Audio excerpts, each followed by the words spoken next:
અંધ, અપંગ, મંદબુદ્ધિ અને મૂકબધિર જેવા દિવ્યાંગોના ઉત્કર્ષ અને તેમના સેવાકીય કાર્યો માટે માંડવીમાં છેલ્લા 33 વર્ષથી સતત કાર્યરત સંસ્થા અંધ અપંગ માનવ કલ્યાણ સોસાયટી સંચાલિત 2015થી કાર્યરત વિકલાંગ કન્યા છાત્રાલયના સ્વાગત કક્ષની તકતીનું મૂળ માંડવીના પરંતુ હાલમાં મુંબઈ નિવાસી દાતા પરિવારના હસ્તે અનાવરણ કરવામાં આવ્યું હતું।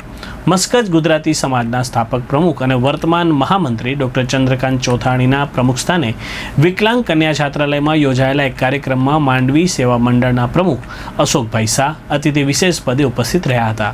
આ કાર્યક્રમમાં દાતા પરિવારના લક્ષ્મીકાંતભાઈ શિવલાલભાઈ શાહના હસ્તે સ્વાગત કક્ષની તકતીનું અનાવરણ કરવામાં આવ્યું હતું। પ્રારંભમાં સંસ્થાના મંત્રી દિનેશભાઈ શાહે સ્વાગત પ્રવચનમાં સૌને આવકાર્યા હતા। દાતા પરિવારના લક્ષ્મીકાંતભાઈ શાહ અને અતિથિ વિશેષ અશોકભાઈ શાહનું દિવ્યાંગ કન્યાઓએ કંકુ તિલક કરીને સ્વાગત સન્માન કર્યું હતું।